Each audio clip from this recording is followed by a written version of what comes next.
Hey there, if it's your first time. If not, welcome back. It's good seeing you again. It is porter season. It is stout season. It is dark beer season. I'm back with another porter. Probably gonna be doing a lot of these this winter kind of a season. Um, big porter fan if it's done right. Yes, I do get a little snobby sometimes. It is what it is. This one I have had 3 times before, actually. Um, and I've actually wrote some stuff down this time so I can remember it. I've had it 3 times in the past. Each time it has gotten better to me, according to my Untapped. The first time I gave it a 2. The second time I gave it a 2.75. The last time was a 3. So it gives me an average of 2.75. I've had 14 friends try this on Untapped, which gave an average of 3.14. And then overall, everyone that's reviewed this, Untapped it, whatever you want to call it, gives it a 3.51 overall star average for it. They use Fugle hops, East Kent Golding hops, and real caramel in this one.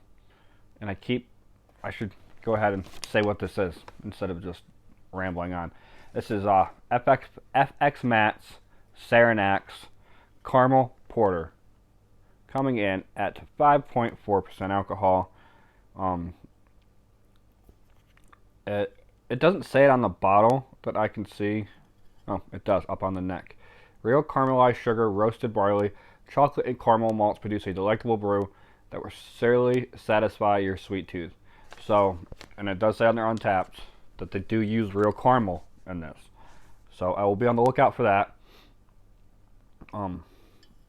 I just drank yesterday, did my review for Cujo from Flying Dog, which these guys now own, I guess you could say, and do their brewing in their facilities. So Utica, New York, these guys,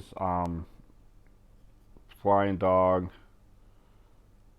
yeah, it doesn't say on the bottle. So that's F.X.Matt. Yep, Utica, New York. There it is. Okay, but we'll see how it is. Maybe this time, it'll be even higher. So it's interesting that every time I have drank this, it seems to have gotten better.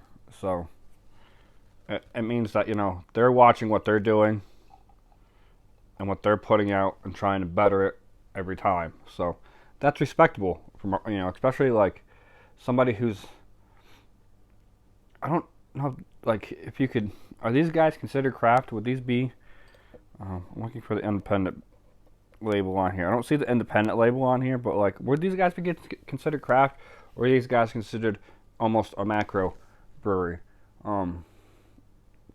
Does do a dark brown, almost like a dark, like orange, like an orange lager-esque, but definitely on the brown scale.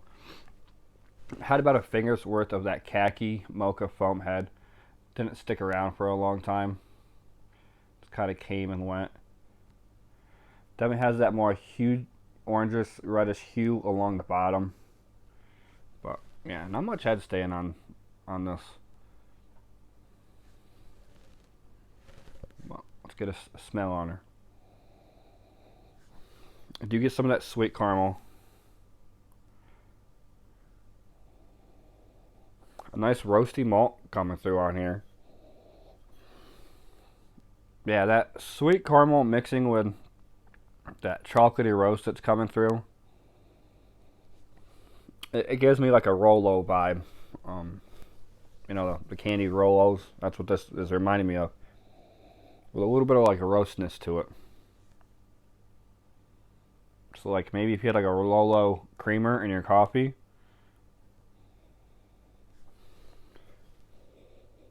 But alright. Not much else for smell. It's not super aromatic. It is there. You do get some of that caramel and some of the roastiness, but it's not super strong. Yeah. So let's just get a taste on her then.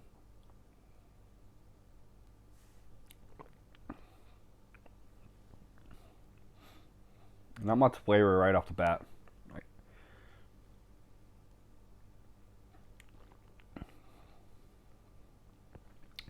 I was expecting this to be thin. This has a decent, like, thickness to the body of it.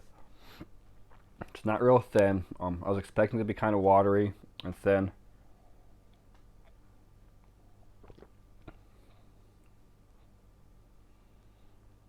I do get some of that caramel. Decent roast on it.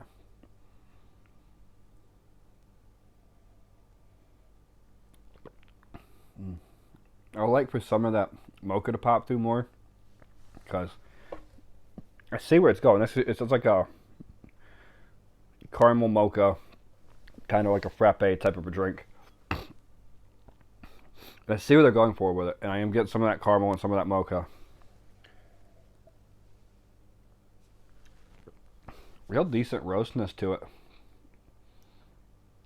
I'm not, but I am getting a little bit of a sourness on the finish. There's a date thing on here. It just says 27/23, 6/33. Now there's another one down here. 21D 1743. But yeah, exciting content. I don't see a date on this.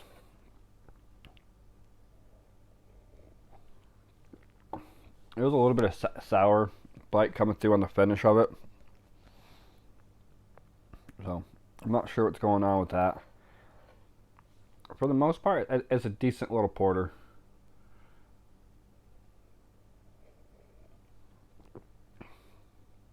That was a good amount of caramel on that one. It's kind of like comes and goes. One sip won't be too much. The next sip you might get a little more of the mocha, or the caramel might shine through a little bit more.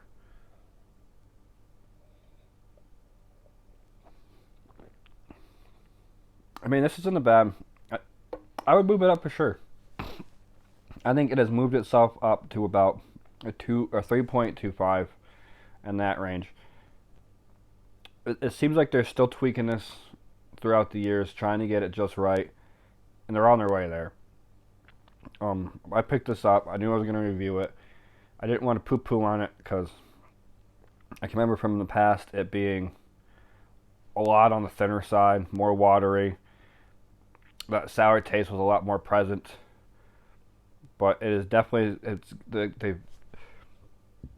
they're getting their balances figured out. So yeah, F.X.Max's Saranac division, I guess you would call it. I don't really.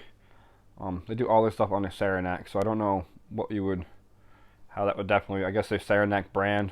Yeah, but the Karma Porter. Yeah, that stuff. You should be able to pick this up anywhere on the East Coast. I'm not sure how far west that they get, but they have a pretty good distribution. As I've said, and I've said in previous videos, they have Flying Dog now, so be on the lookout for them. They do all kinds of stuff. This is okay. But they do have better stuff out there. I do have other videos from them, so I'm eventually going to get around to making a playlist for every brewery, so you can just go and look at it on my playlist and look and see what I have. I'll get around to that one day. I'm slowly got the playlist going, but thank you for watching. Until next time, cheers.